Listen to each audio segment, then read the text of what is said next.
everybody. Welcome to the Go With Your Gut podcast. I am your host, Lauren Dreyer, and today we are talking about anxiety because, well, I talk about it a lot, and I've seen a lot recently where it's talked about, written about, and kind of thrown around all over the place. And I think it gets a kind of bad label put on it when also think that probably makes it very misunderstood. And so I wanted to dive into it a little bit today. To start out, what is anxiety? Now, there's a lot of different definitions of it because, well, like everything, there's a lot of people that say a lot of different things about it. But Oxford says it is a feeling of worry, nervousness, unease, typically about an event or an uncertain outcome. Now, all the other ones that I read doing some research, this was pretty much the gist of it. And for myself, yes, that is exactly a very broad overview of it, but it's a lot different than that because it goes a lot deeper. And so I wanted to go into that a little bit because I have heard a lot recently that it's okay, anxiety is inherited. And I thought, how much is it really inherited? Because that could mean a lot of different things in terms of, are you going to get it? Are you going to pass it on with kids? And honestly, anxiety looks different in so many people that how is it inherited? There's a lot of different kind of forms and how it affects everybody and how it affects their body, honestly. So I looked it up and it was a lot like um, kids growing up and saying, okay, is this piece of them nature or nurture? Is it biological or environmental? And the answer was a little bit of both, naturally, because why wouldn't it be? So the environmental piece of it is obviously how you grow up, maybe whatever trauma you went through, and that could look like a lot of different things. What are your current stressors? What things do you currently have going on? And those change with the day, the week, the month, the year, so on. As for the biological piece, it said the biological piece comes from both DNA and the current physical health. And from what I read, that means obviously genetics are passed on biologically from your parents. And it is all, stacked up in that whole thing. Well, that doesn't mean that, hey, this little gene is anxiety. You're going to have it. That's not what it means. It's you have the genes that could correlate to being more prone for anxiety, but it doesn't mean that you're automatically going to get it. It doesn't mean that no matter what you go through, you struggle with anxiety. I think a lot of people struggle with some little bit of anxiety, maybe not much. Some people obviously struggle with it a lot, and it is all consuming and they can barely function. I know there's a very wide spectrum. Anyway, it talks a lot about DNA, and I will add that if your parents have it, if it is a very big thing in your family, you probably are more prone to having anxiety, dealing with it, but it doesn't necessarily mean that you will. It's not a, hey, they turned this age, boom, now you struggle with it. It could deal with just about everything. It could deal with, honestly, the food that you eat and things that you consume.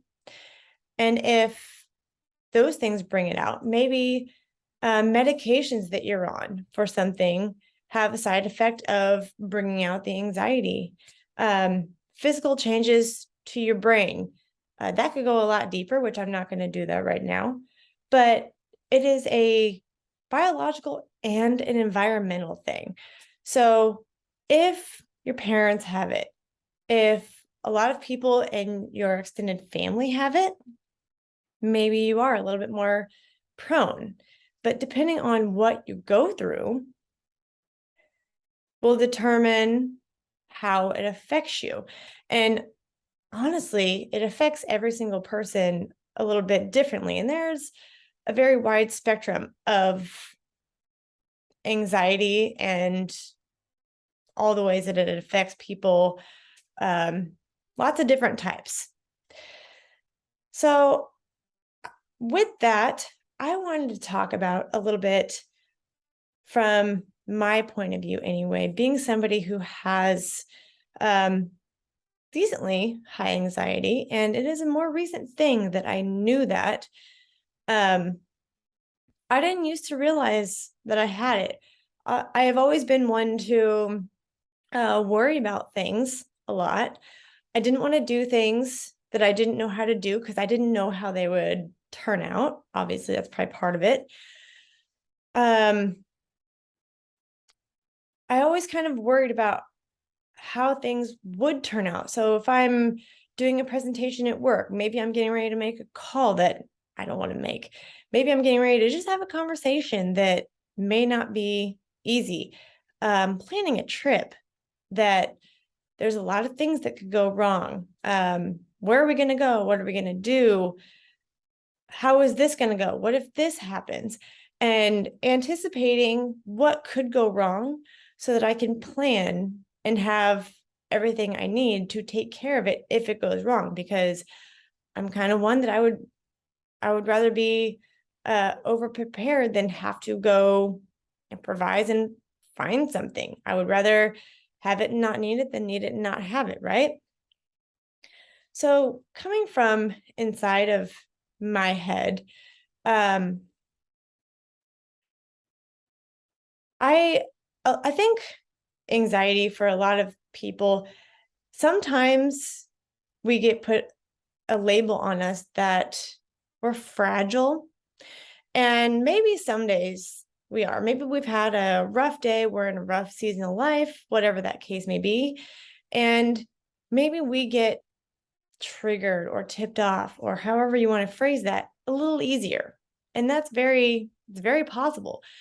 But it's not really a thing of fragile. We need a little bit of help coming back down to reality and getting a little bit more grounded. And maybe that looks like talking through with somebody. Hey, therapy. Imagine that. But somebody to be there to say, okay, like, I get that this is how you are and you struggle with this. So let's help talk you down a little bit. Because, okay, I immediately, if somebody says something to me or let's do something, I immediately say, hey, sure, sounds fun. I start catastrophizing it and saying, here's all the things that are going to go wrong. Here's how I don't know if this person's going to take it like this. Here's all the things that could go wrong. And we start making a bigger deal out of it than maybe it needs to be. And that is very possible. And it helps to have somebody who understands that we're like that and that there's not a cure-all for it, to say, okay, yeah, that could happen. What next? What if that does happen? And talk us through the worst case scenario and say, that's probably not going to happen though, but that worst case scenario is honestly not that bad, and we'll deal with it when it comes, so that we can get past that, realize that that's just us making things up as to how something could go when we need somebody to bring us a little bit back down, understand that we need somebody to talk us through it and bring us back down to earth to say, okay, but here's how it could go really good. We'll deal with it. Here's the precautions we'll take to make sure that this doesn't happen. And then give us the space that we need to figure things out on our own, because we don't always need people to fix it. We need people to talk us through it. I do anyway. I need somebody to talk me through it, help me shift that perspective. Even I need that. And maybe say, okay, we've got that. And now we need to process everything. And sometimes that means us going to do something and just being left alone for a while. But we're not necessarily fragile. It's just all consuming. So we need to find some way to help us shrink that a little bit and maybe say, here, I'm going to help you through it. Let me talk through it with you so that we can move past it and that you can, I don't know, sometimes function again. But it honestly, for somebody that deals with anxiety, it takes a lot of energy. It takes a lot of everything. And obviously, the faster you can move through that and get past it, the better. But at the end of the day, if you've had a day like that where you just kind of can't move past that, it takes everything we have to maybe make it through the night and say, or make it through the evening. And we just kind of want to fall into bed and we kind of can't think about anything else because it's okay. I've been thinking about this. I need to get it worked through. I need to get it fixed, and I need to figure out what I need to do with this in order to move on and take care of everybody else. So that's where we need that